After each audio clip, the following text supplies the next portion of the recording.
Big Paulie's World of Sports Sims proudly presents Retro Championship Wrestling and our new program This Week in RCW, going through week 11 in year number 1. And good morning, good afternoon, good evening to you all.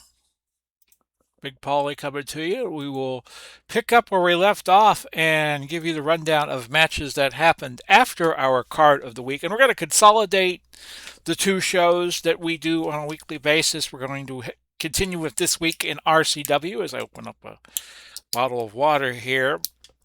And we're going to have match of the week within this week of RCW. And our match next week will be in the West. We'll watch another Nick Bockwinkel title defense, this time against Billy Joyce. And we'll get into the particulars and get granular, as Jeff Jarrett would say on his podcast, as to why is it Joyce got the shot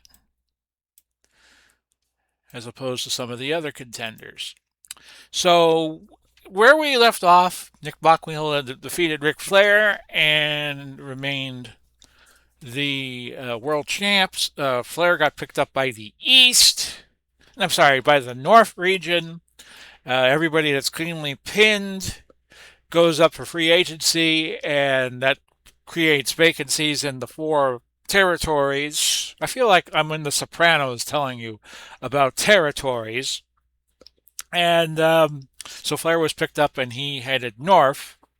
So let's go through what happened in the West in week 11. There was a battle royal added because that was in the intangible check in Wrestling's Finest. And by the way, that's the game we use, Wrestling's Finest. And we started with Karl Gotch winning at 58-28 against Billy Joyce. Gene Kiniski with a run-in. And by the way, we are going back to 30-minute time limits for our bouts because some of them got way out of hand. And we're adding dark matches that will be 20 minutes long at most. So Gene Kiniski interfered, so Gotch and Kaminsky. We're going to have a lot of matches as a result of this card because there were a lot of run-ins. The Blackjacks won by DQ when Bruiser Brody ran in, 39-28. They had a match in the Indies, which we will get into next. Stan Hansen won by DQ over Tiger Mask when Tiger Mask lost it, shoved the ref. Billy Joyce ran into the battle between Medico Assassino and Carlos Colon. Colon a winner by DQ. Stan Hansen ran into the bout between Jack Briscoe and Jack Dempsey. Briscoe, your DQ winner. The Western tag titles, the Funks won by DQ. Vader shoved the ref, so there will be a rematch next week with no DQ right before our World Heavyweight Championship out in the West. For the Western title, Bruiser Brody defeated Randy Savage 43-52. Elbow, well, Savage had his neck draped over the bottom rope, kind of shades what Savage did to Steamboat in 1986, Ricky the Dragon Steamboat, on an episode of WWF. 12-man Battle Royal was won by Billy Joyce, the former World Brass Knucks champ. Jack Dempsey was the last man in with him. And for the World Junior Heavyweight Championship, it was Antonio Inoki defending against Vern Gagne, who and Inoki won by clothesline at 47-33. Gagne actually moved up from 9 to 8 in the latest rankings because others ahead of them lost, not for his own doing. So that set up the Indies card. We had an overhaul of this card because I first envisioned the 4 territories cooperating with each other on talent, but instead we just opened it up to the free agents. If you're a free agent, 89 is the floor of how low you can be rated. We made that rule change. So we went through some bouts in the Indies. For the most part, it's free agents, but if there's an inter-territorial match that needed to be done, we did it.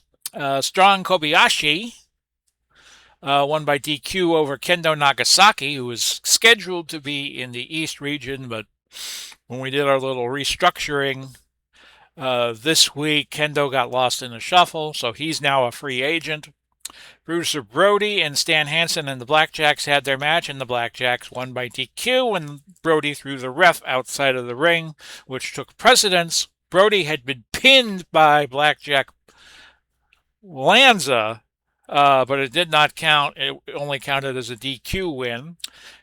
Don Curtis and John Cena went to a double countout. Cena's like kind of a little bit of a cocky heel. Think the Briscoes back in Mid Atlantic around 1983, 84 ish. Rita Romero and Cola Coriani had another long bout, which is why we're reinstituting the 30-minute time limits on prelims. Romero won by DQ, 47-34. Cola got caught red-handed using a chair. Now, Randy Savage had just lost to Bruiser Brody. Then he faces Triple H, and Triple H beats him at 51-45. So Triple H has ascended back into title contention. He is now, what we have done with the rosters is we allow each of the four regions to protect 20 singles, 10 tag teams.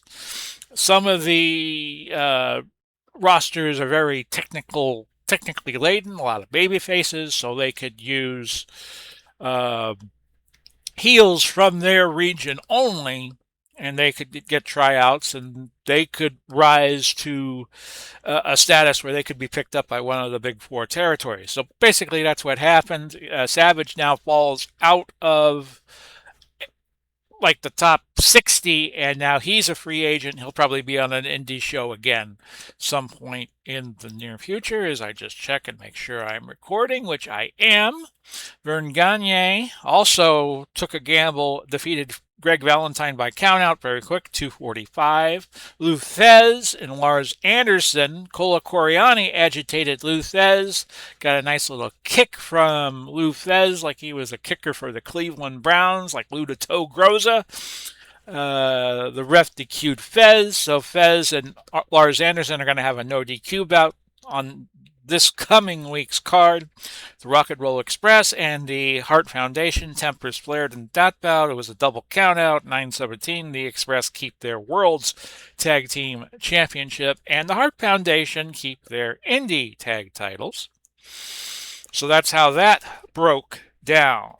Now, let's get you, as I bring up my PowerPoint, over to the roll call of champions. We had one title change and one title change only, and that was Jerry Lawler defeating Magnum TA for the Northern title.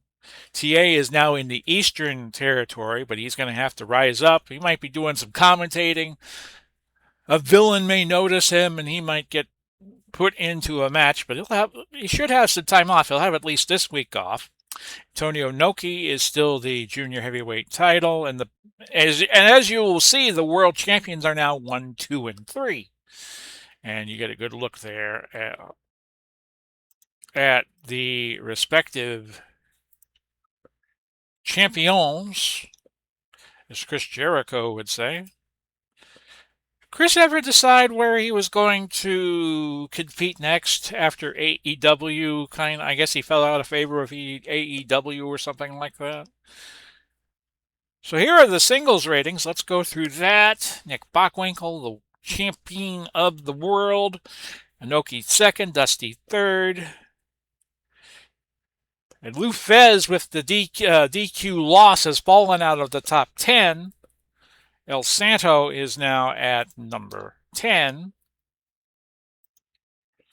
And here are your tag team ratings, with the High Flyers beating Kangaroos, Al Costello and Don Kent, and it was a 5-star bout. They vaulted from 15 to 2. The Hart Foundation are 4th. The Briscoe brothers are 5th. Anderson and Blanchard, the Southern Tag Team Champions, are 7th. So who's missing?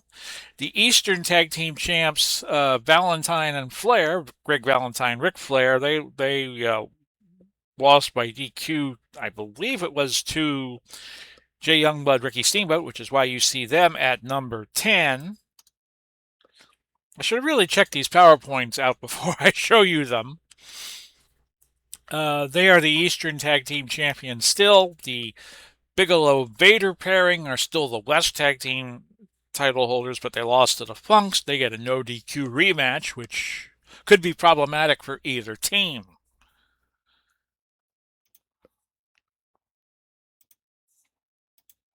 And hello, everybody. Hope you enjoyed this very brief installment of This Week in RCW. We will be back with you some point next week with This Week in RCW, but it's also going to include the match of the week, Nick Bockwinkel against Billy Joyce, the British heel, for the world's heavyweight championship. So we look forward to seeing you then. Everybody be safe and be blessed. Godspeed and God bless. Bye bye for now, everybody.